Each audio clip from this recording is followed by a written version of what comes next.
Good evening, everybody. Welcome to the Planning Control Committee, Thursday the 5th of September 2024. Not a full complement. Any apologies from Councillor Graves? Anyone heard from Councillor Morgan McGeehan? I take it that he's not here unless he's running late. So thank you very much. Any late items? Just one, thank you, Chair.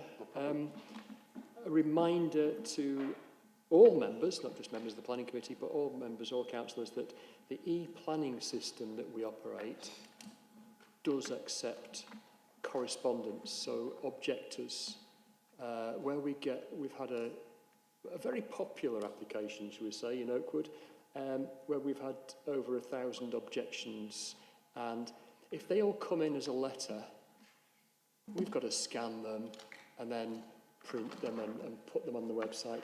If they come in the e-planning system, they go straight onto the website and you get an automatic acknowledgement. So they go straight into the system, so I'd like to just promote the e-planning system for the seamless use.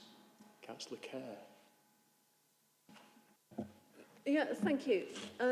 One of the frustrations that you sometimes get with using the correspondence system on e-planning is that once your 21 days consultation is up, it stops you commenting back from it. Is there any way we could extend that so that people can continue to comment after the 21 days statutory consultation is over? Because that would be a big improvement. I think, as James just advised me, we do give 25 days to allow for bank holidays and things, but it is to encourage people to get their comments in within the consultation period. We do accept emails and occasionally letters come in outside the period up until we determine the application, but it's to encourage people to make their observations earliest in the process.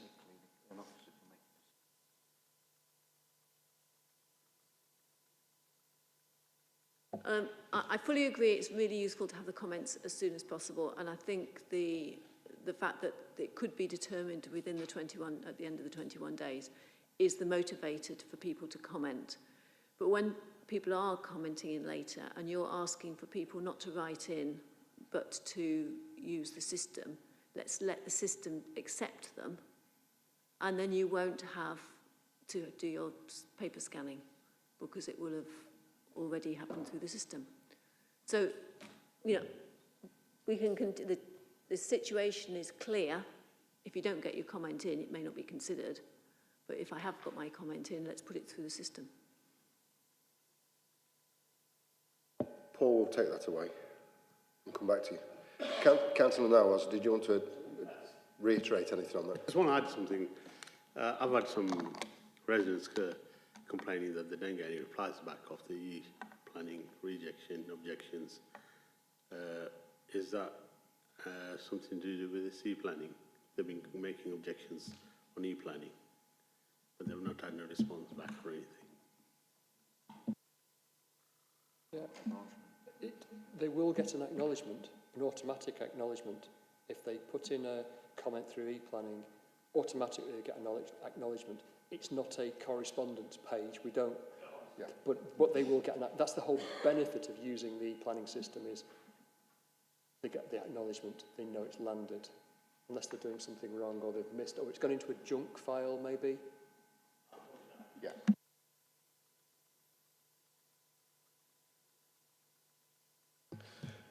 Thank you, everybody. Declarations of interest? Nope. Item 4, minutes of the meeting held on 11th July 2024. Okay to pass that, Sarah? Is that okay? I usually look at you and that's it, so that's it. All done. Thank you. Appeal decisions. All yours, Paul. Thank you, Chair. Just 5 appeals to reflect on tonight. The first one, land at the side of 151 Cowsley Road. This appeal, the inspector said that he felt it would have significant and long-lasting harm to the character and appearance of the area. The area is a distinctive and uniform layout of pleasing consistency with relatively even rhythm formed by gaps between pairs of semis. The proposal adds a narrow detached front-facing gabled property which will be incongruous and disrupt the originality and consistency of the street scene, eroding the area's spaciousness. This harm outweighs the tilted balance and the difference of one dwelling would make. So there's a theme going to be running through these: design and spaciousness and the character of the area. So that was dismissed. The next one is 14 Birches Road in Allestree.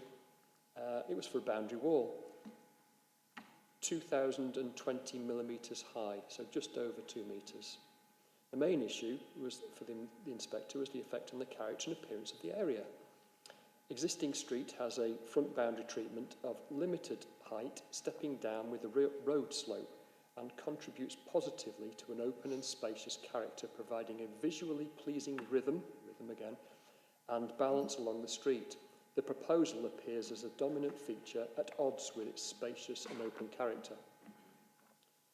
So the inspector dismissed the appeal. The appellant also alleged that we had been unreasonable and he tried to demonstrate that we had unreasonable behaviour, and claimed of costs was also made against us, but was dismissed. The inspector said in dismissing his claim of costs and an allegation of unreasonable behaviour that correspondence demonstrates the council did raise concerns during its assessment. Therefore, the failure to determine in a timely fashion has not prevented or delayed a proposal which clearly should not have been permitted from being completed. There was no unreasonable behaviour at all. So another one dismissed. Third one, from a wall to a boundary fence and gate. This is at 71 Ricknell Road and is there.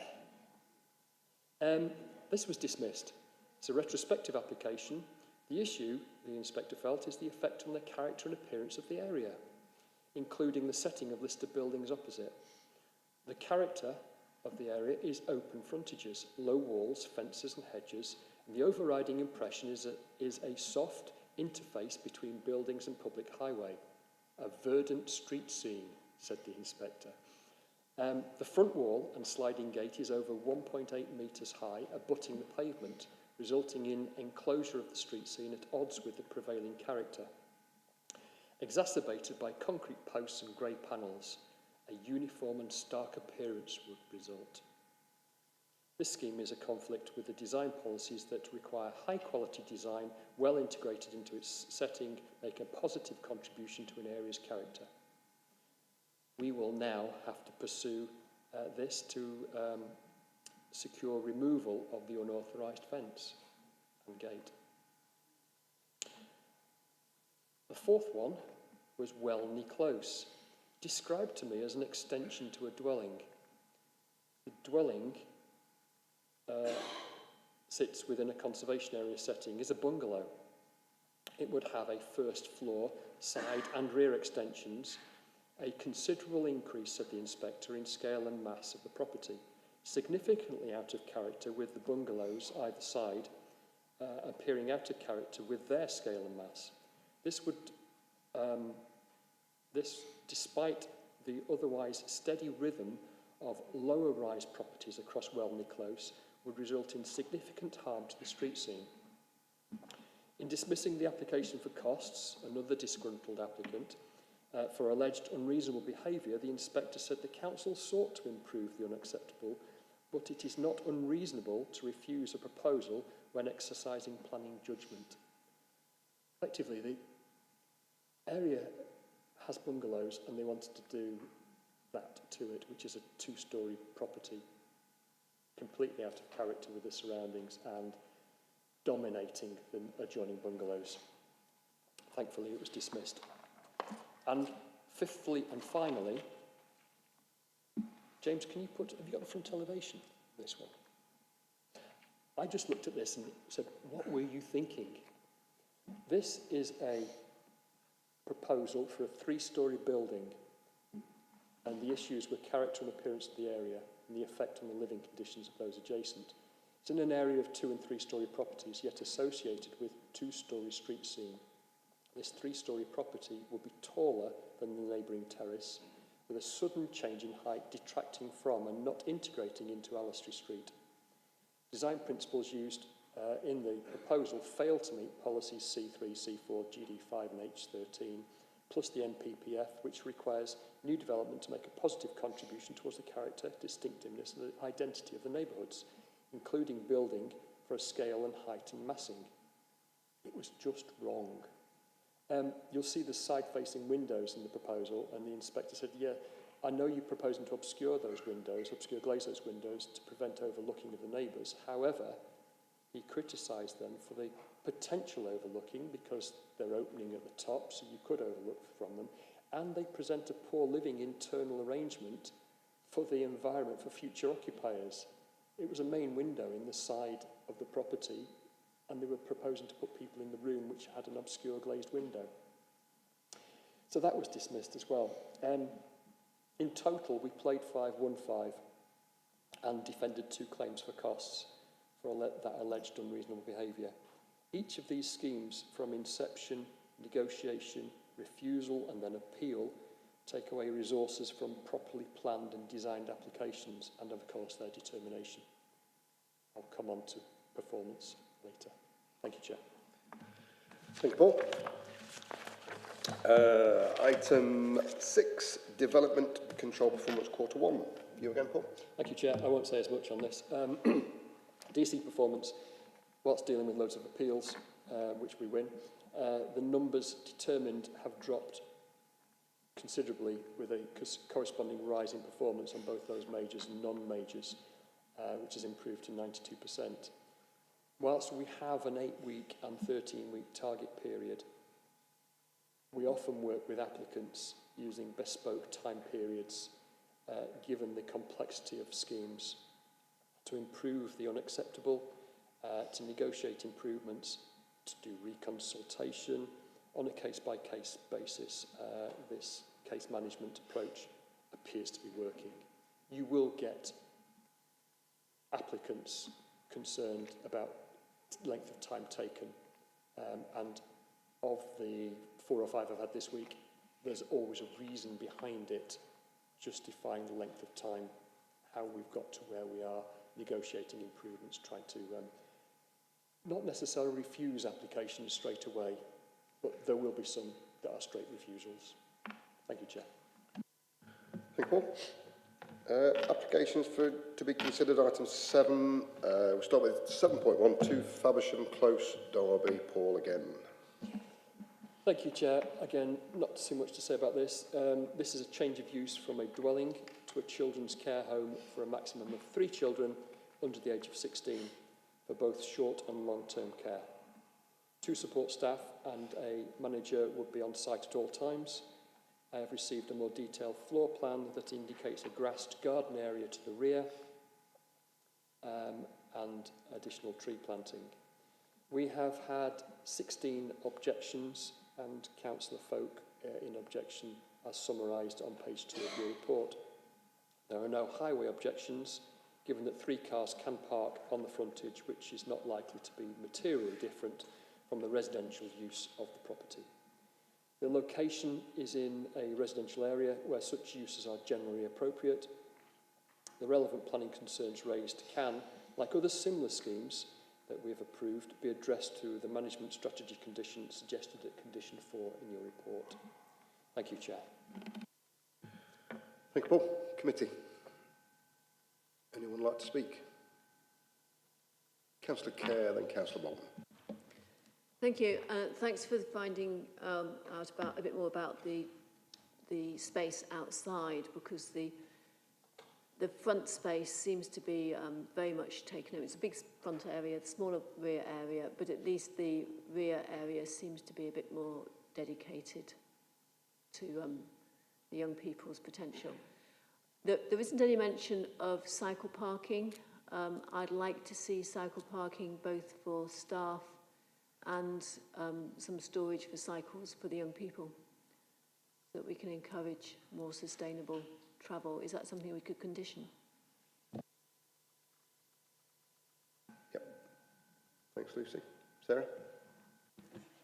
Yes, thank you, Chair.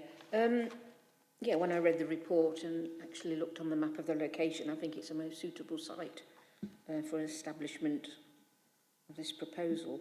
The parking, in my view, is ample at the front, and I can understand why the highways officers, have said what they've said. As previous reports similar to this, Chair, as you know, the management of the site is one that we can't control, but clearly if there are any issues locally, then local councillors can refer it to the management plan or the management of the home. So I think this is a sensible location and one that I feel I can go with the officer recommendation on page 7 and 8 with the conditions. Thank you. Thanks, Sarah. Tim? Yeah, so in many ways, this is a really good-looking development in a nice sort of area. The issue the residents have, and I have concerns with, is that it is in a really quiet residential section. And that house in particular is the focus of the whole area. If you look at the square that it's in, there are 20 to 30 houses that look straight at it. And it's, like I say, it's a very quiet and settled area. And one of the main reasons that it's had so many objections is because everybody's looking at that house. And so any issues that we have in that particular house will be magnified in that area and will affect, the 30 houses. It won't affect one neighbour. It'll affect, that whole square of people that are looking at it. And that is the concern, in that it has more parking than most of these. It's a bigger house than most of these. These are really small houses in general. So although it looks like quite a generous property, these are not big houses on any level. They're very, very small inside. Yeah, so it's not as good as it looks, it's not as big as it looks, and its impact will be far greater than it would normally because it is the whole focus of that quiet street scene. Cheers. Councillor Lawson. Thank you, Chair. Yes, I agree with Councillor Bolton's comments. This does look like a suitable site. The parking that's available is probably better than many of the likewise applications that we receive for staff. So it looks like there's adequate parking there for the staff that will need it. Whilst we do take on board the concerns of residents, many of those that are listed can't be considered on planning grounds. Lack of on-street parking, for example, for visitors. There doesn't look, I don't think I'm right in saying it's no parking restrictions there. So the staff parking can be contained on site. Then I can't see that there would be too many issues with other small number of visitors that might be expected in addition. In terms of designating family homes, that's a slightly different issue, Chair. So I think looking at the application overall, it does seem a suitable site, and we know the trend is for trying to house looked after children in smaller accommodation that's more in keeping with a family home, and we're talking about 3 individual children in this case, which isn't out of keeping with what might be expected from a family residential home. So I'm supportive of this application, Chair. Thank you. Can I just come back on yours, Councillor Prosser? Yeah, I can understand what you're saying about the eyes of the residents that are on that street, or on that house, but if you flip it the other way, the eyes are on that house, so they will bring that, and they will be looking at that house all the time. So if there are any problems, I think the relevant services will be alerted. So if you look at it that way, I'm just trying to do the yin to your yang. Yeah, we have I mean, I don't know how well this operator is going to do or what kind of children are going to go in here. And that will determine whether this is a problem or not. And I know that's not necessarily a planning issue, but, you know, some of these houses are managed really well. Some of them go by very peacefully and very quiet, and they're all fantastic, and that's great. There are others with less children or even a single child that are causing tremendous trouble right now. And if from my perspective, if there a particular child that I'm aware of moved into that property right now, right, all those residents would be rightfully concerned. And I would get phone calls every single day for what's going on, because 30 houses are looking at what's going on. Now, that may not happen, which is great. It might be fantastic. And it looks, you know, it seems very appropriate. It has parking, which a lot of these don't. It has space around it, which is great. All of this is fantastic. But it is a concern because there are 30 eyes on it. And should the wrong child go in there, there will be trouble. And that's why everyone is objective. So. Councillor Holmes, before you, Councillor Kidd. Thanks, Chair. Behind you, Lucy. Just a couple of things. First one's probably just a technicality. I'm just interested. Obviously, we've had a councillor who requested it to the application be considered by ourselves, the committee, but we haven't had a councillor speak. So, is it that the 16 representations that we had, did that meet the criteria that were from, you know, is that, so it would have come here anyway? Through you, Chair.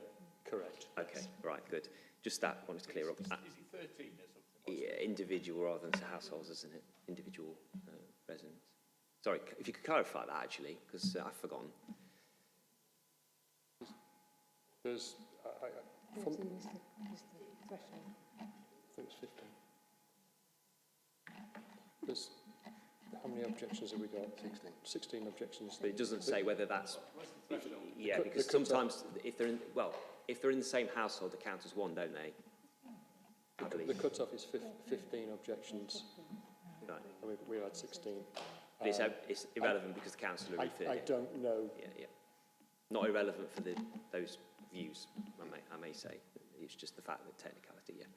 Sorry for that confusion. I've made it even more confusing, haven't I? The second one is, Councillor Prosser, I've said more or less the same thing as he has in previous applications of this type. It's, you know, if there are reasonable and genuine concerns and issues moving forward, officers really do need to support local councillors and residents to resolve them in a positive manner. There's nothing worse than trying to deal with significant issues if they do occur as local councillors, and myself and Councillor Patterson and Councillor Alison Holmes as well in Micklehove had to deal with some severe issues in it related to this kind of application in the past. Thankfully, they seem to have settled down, but it's very, very stressful, and residents really do need support. We found at times as councillors, really we didn't seem to have that support from officers.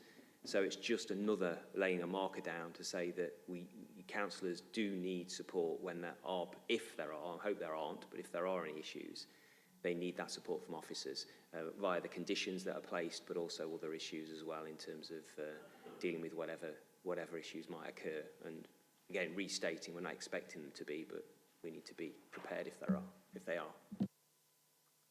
Can I come back? Thank you, Chair. The management condition on condition 4 talks about a strategy including regular community engagement with contact details, etc., etc., putting them on notice. This is planning, stepping lightly into Ofsted's remit, but trying to give some comfort to the residents and councillors that through the planning process we will have a detail of their management strategy, how they're going to run this premises. If there are occasions where there are going to be problems, we'll have those details. It also puts them on notice as well, that, as you say, they're in this goldfish bowl, they're going to be looked at, they're going to be monitored. They need to make sure they run it correctly as well, not only from an Ofsted perspective, but from the management of the planning condition. So we have those contact details and issues that can be raised. I imagine in this public document, once it's submitted, members of the public could go direct. Councillors could go direct to the owners, the operators. This is what you said, what are you doing about it? just to come back on that, I mean, ideally, I've note here, well, it says in one of the notes from objections that this property has previously been run as an Airbnb. I don't know if that's the case or not, but ideally, what we're looking for here is less coming and going, less disruption, less noise than an Airbnb would cause. That's the ideal situation where it's just integrated, everyone's happy, there's no issues, and any issues that there are can be resolved very quickly and amicably. So I take comfort in what you've said, Paul, but we just need to ensure that councillors have a really good line of communication to be able to deal with these things very quickly with your support and your officer support from different departments. Thanks, all right. Lucy? I also wanted to mention the management condition because this is a fairly new thing. I don't know how many we've formally agreed yet, but I think it will be useful to keep a record as to which ones we've agreed and the comparison and how they're being used so that we can learn from that experience and identify what sort of factors are most valuable so we can make sure that they're included in future management plans. Okay with that, Paul? Yeah. Take that away, yeah. Go for the vote. All those in favour of the application? Chair, with the additional, sorry. Yes, with the additional conditions. Yep. All those in favour? Sorry. Against? 6 in favour, 1 against. Thank you very much. That one is passed. Go to 7.2. Crompton Tavern. Sarah.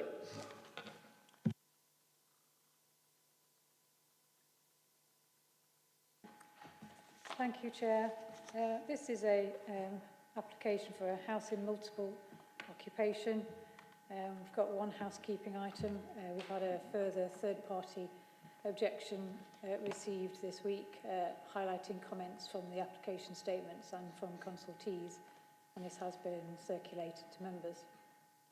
In terms of the application, it relates to the Crompton Tavern Public House on Compton Street in the city centre. The pub is currently vacant, and full permission is sought for a change of use of the building to form a large HIMO with 11 studio units and bedrooms. The proposed floor layout has been amended during the life of the application to improve the living environment for future occupants. This has reduced the maximum number of potential occupants from 14, which was originally submitted, to 13 people. There would be 9 self-contained studio units, which are coloured in sort of orange on the floor plan, and 2 bedrooms, which are coloured, I think, in blue on the plan.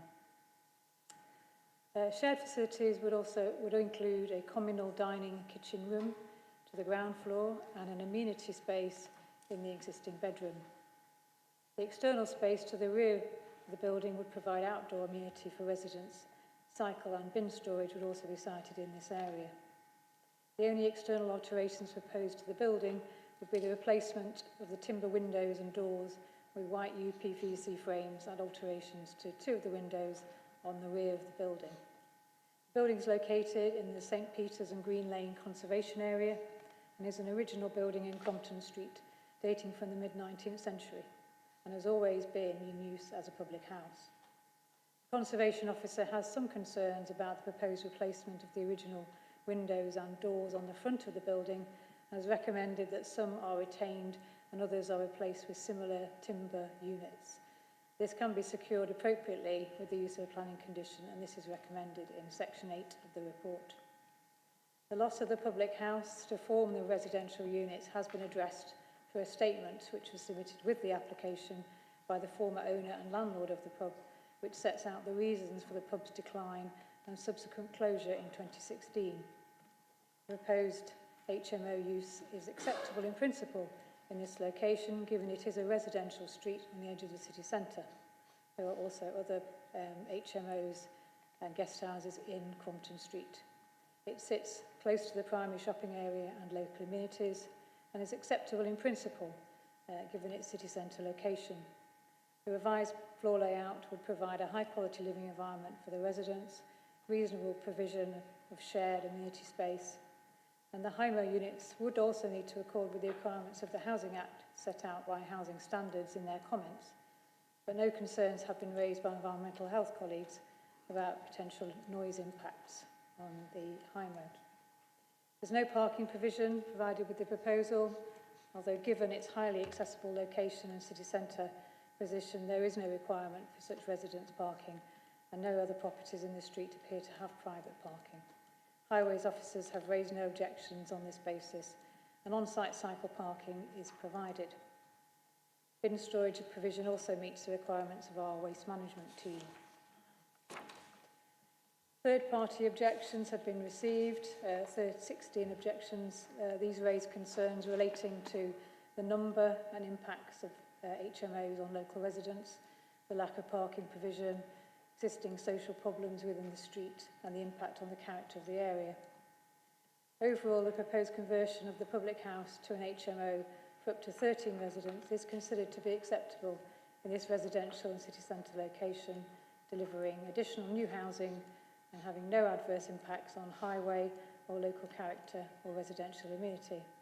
In this regard, it accords with relevant local plan policies and overarching guidance in the NPPF. We're therefore recommending for approval subject to the conditions in your report. Thank you, Chair. Thanks, Sarah. Committee. Councillor Prosser. I'll kick it off. Why can't we just have a couple of lovely flats? I really wish that we could say to people, look, we really prefer something better than HMO. Why has everything got to be a HMO? I know it's money. I know why. It's just always disappointing to see every building turn into a HMO. It is, you know, a rundown pub that has no future by the look of it. If I owned that property, what would I do with it? If I wanted to make money, I'd turn it to HMO. If I wanted something lovely, it'd be flats. And flats is really what we should be encouraging. There isn't much amenity space, is there? That's from what I'm picking up from those plans. The only shared space, is it that kitchen? Oh, right, we've got some... There's a basement. There's a basement, that's what I'd missed. Okay, so there's a bit more. Yeah. It's a bit dark and dingy down there, probably. The old beer cellar. Are there no windows in that basement, are there? I would assume not. I've not been down there. So they're not really living rooms, are they, in that kind of respect? From a planning perspective, I know you can't have a living area, can you, without a window? No, I mean, that is communal sort of amenity space as opposed to a bedroom. Yeah. It could be better, but it is what it is. And like you say, it's central. I am not as concerned over this as most HMOs. To me, though, it is disappointing. Thank you. Councillor Nowers. Yeah, this is in my ward, and whose responsibility will it be to put the bins in and out? And there's no parking at all. We're already getting complaints about bins on the streets. And is there going to be a condition in there about the bins? And the parking, there's no parking around there at all. And do you guarantee that nobody's going to have a car in those flats? And I think I agree with Councillor Prosser. There shouldn't be a HMO, and I'm not waiting for it. Thank you. Councillor Kerr. Oh. I think come back to that, actually. I think we have to, I would love this not to be changing its use. I think to have community buildings, even close to the city centre, would be nice. It would, in the old days, this was a pub, it was a viable pub, but we've got evidence now that it doesn't work as a pub. But a pub would be a lot busier. There would be people driving to it as well as walking to it. There'd be people meeting their friends there. So in terms of the activity around this building, its previous activity has been quite high. And I think we have to recognise that. I'm a bit concerned about whether or not people can actually drive down the side and then utilise the garden for parking. So if that gap is wide enough to drive down, then we need to make sure that it is obstructed in some way. So if we're saying there is no off-street parking, we need to make sure there is no off-street parking. There is parking nearby, not that far away, in public car parks. So if people want to get a parking permit, presumably the council will allow them to buy one.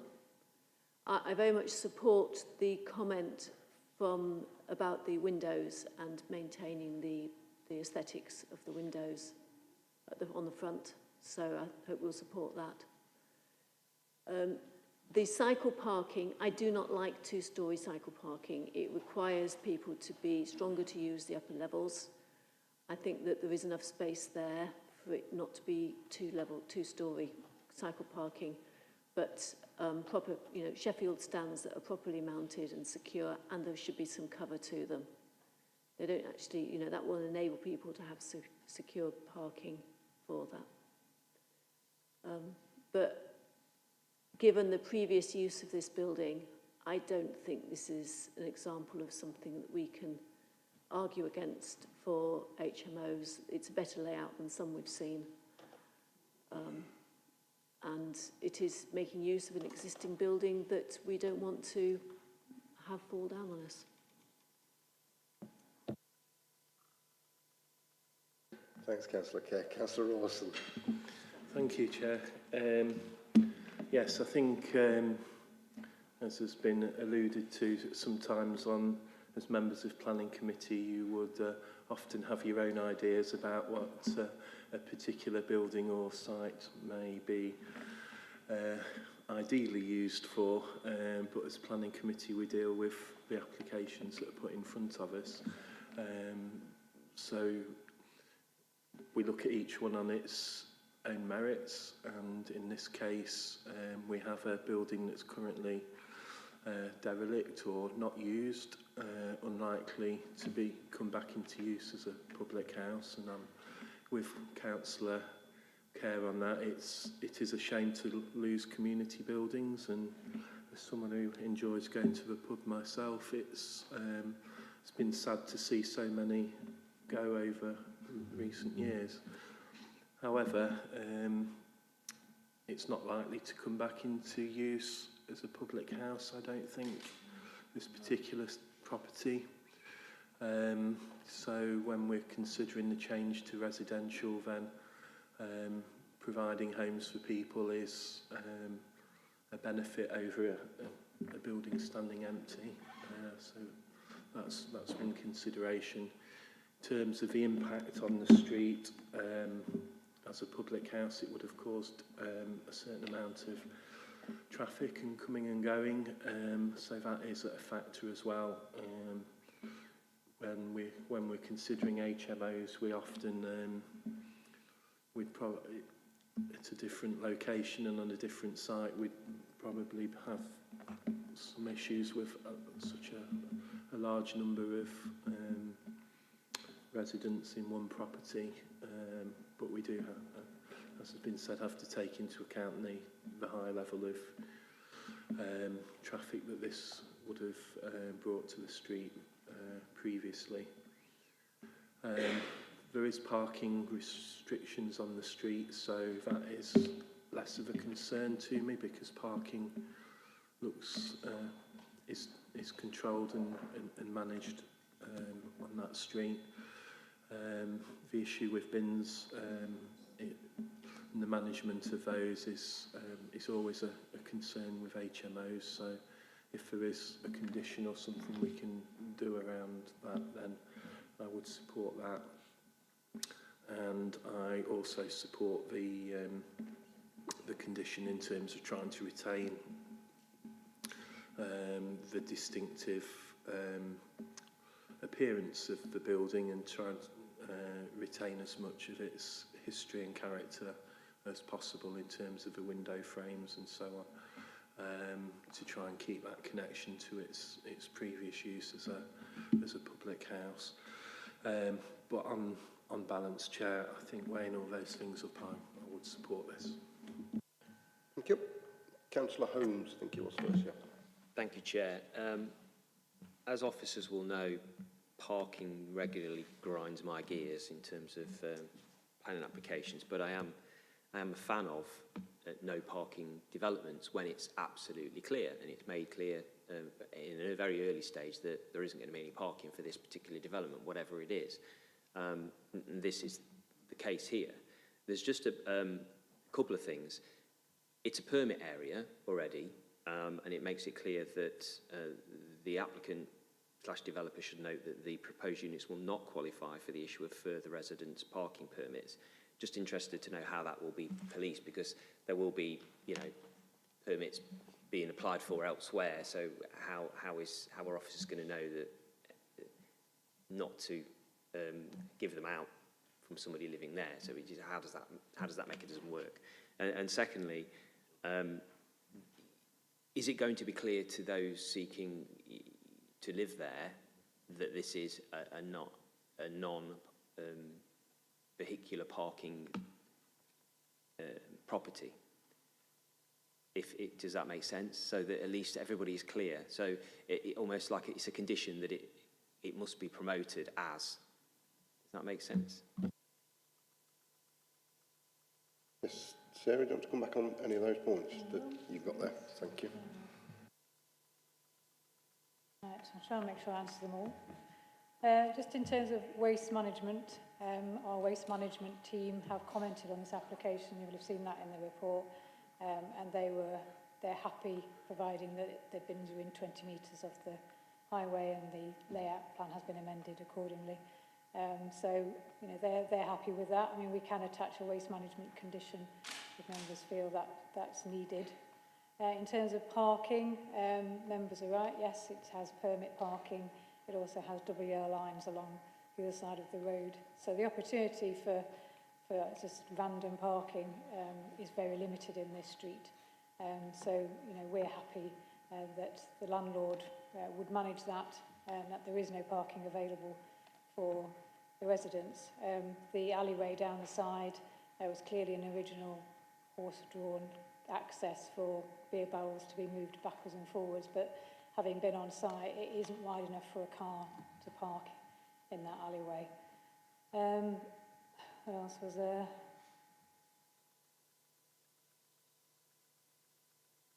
Cycle parking. I mean, obviously we have put a condition on for details of cycle parking, so that would be controlled by that.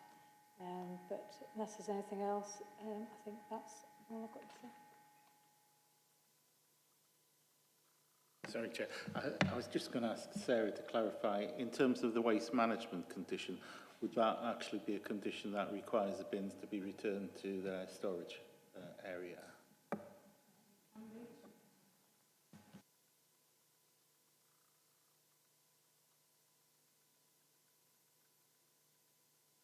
Everybody's question's been answered. Did yours get answered on that, Matt? Well, it was just a mechanism just because, you know, we're a little bit sceptical. I'm sure it'll be fine. But in terms of a future application, how would the system say, computer says no, you live there, you don't get a permit? How does that going to be in the system? Is there an address kind of this no permit for this particular address in the system? Yeah. Sorry, I must put something I did miss. I mean, unfortunately, our highways colleagues couldn't be here this evening, but they have commented, obviously, that permits would not be allowed for this property, and anyone who did to apply for a parking permit would have to apply to our highways maintenance team. So I think our highways authority would regulate who and where, and if parking permits were available for a particular property. So I think we're happy that they have the control to be able to deal with that. Councillor Prosser, I think it was first. Yeah, that's not what we were told last time an application like this came up. We were told if they applied and there was space, they would get one. So I'd be interested to have that confirmed that that is actually the case. It's quite interesting on the windows. There is a full smorgasbord down the street of windows, different styles. It is nice to keep the character of a building. It's quite important. Sometimes it can be lost, particularly on a grand building of this scale. But can I say that if we do put in something about the windows, can we not be too specific so that we give the developer a chance? Because modern wooden windows are not the same as old wooden windows, and they're nowhere near as good as some of the alternatives. So a historic style would suit me, but I would rather not specify a particular material, because in my experience of all the different windows on the market, it can often be a bit self-defeating to specify something specific, and you end up with a much more inferior quality. Can I just bring Stephen? I think you wanted to come in on one Yeah, point. Chair, the only point I was going to say in terms of the parking restriction, I understand that we've done that in the past, and that I think it's difficult to talk when our colleagues from Highway are not here, but I'm fairly sure that they do that in the past in terms of restricting. I know that you said that you were told of previous committee that they couldn't do that. I can't recall that one myself, and there might have been specific circumstances on that one, but I'm fairly confident that they can impose that. Obviously, there might be somebody who is refused it has the option of appealing against that, potentially judicially reviewing, but that would be unusual, I suspect. Thanks, Stephen. Lucy, I think you'd got one, did you? Yes. Most of my points have been covered, but I live in a residents-only parking zone, and they do check where you live to the house number and require evidence of it before they will issue any permits. So I think there'll be a system within that computer that disallows house numbers that aren't valid, and you won't be able to have the ID for the house number next door because you won't have your bank statement or whatever evidence to go with it. Anybody else? Yeah, Chair, about two councillors. Okay, Councillor Care's experience there, because obviously her ward's got a lot of permit parking for the hospital and whatnot. Just one thing on that, it's worth noting, I think it's supposed to be for transparency, that there is going to be limited permit parking available for those involved in the construction and renovation. So obviously residents nearby would have to expect some kind of extra vehicles for a period of time. I believe that's in there to do with the business unit or business development dealing with that, temporary permits, but that won't be for any residents, that will be for those builders and contractors. But obviously, again, that needs to be very tightly controlled, I would have thought, to minimise the disruption on the local residents on a very congested area, I would imagine, in terms of parking. Sure, we can put that in, Sarah? Yes, we can put that in as a condition on that one, just to note it, yes. That's it for everybody?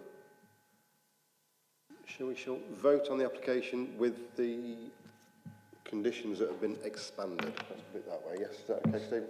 Okay, yes. I think it's largely the waste management. It is, yeah. All those in favour of the application?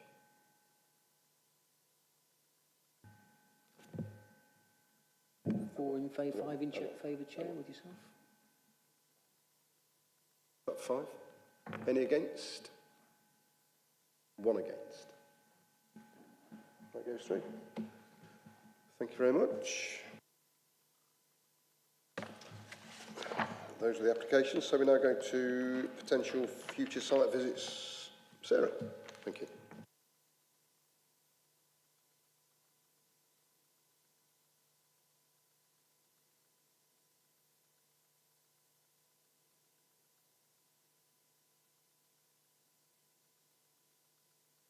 Oh, sorry. We have three major applications for you tonight. The first one is a site on Mount Street near the Southgate Business Centre retail park. It's for a 3-storey building with retail units on the ground floor and student flats in the 1st and 2nd floors. It's close to city centre.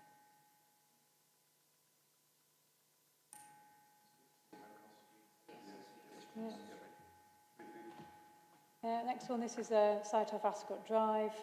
It's a redevelopment of an existing business premises industrial unit for a sort of new extended industrial unit and associated car park works.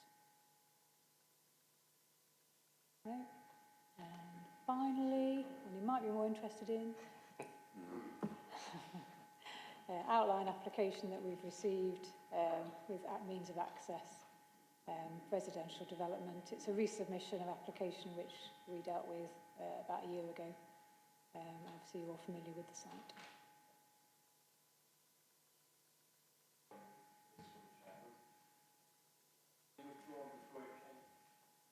Sorry.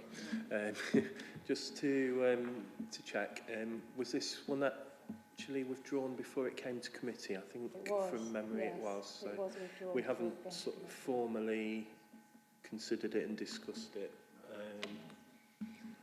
So yeah, if people, I'd be happy to go along and have a look if people wanted to. It's one of those, Chair, where this is the one that I referred to in terms of the multitude of comments received. You could see it from Lime Lane, although I don't believe Lime Lane has a footpath along it. The wood. But you can also see it from the wood if you, Housing site next to it. and there are adjoining housing sites. So it is viewable as open fields. Okay. It's a case of take your wellies, but Yeah. it is viewable. If you're prepared to go cross country. Thank you very much. 6:51, Councillor Prosser. Thank you very much, everybody, for attending, and we will see you at the next one, which I think will be more expanded. Slightly, yes. So bring your sleeping bags. Thanks very much, everybody. Thank you all the officers as well. Thank you.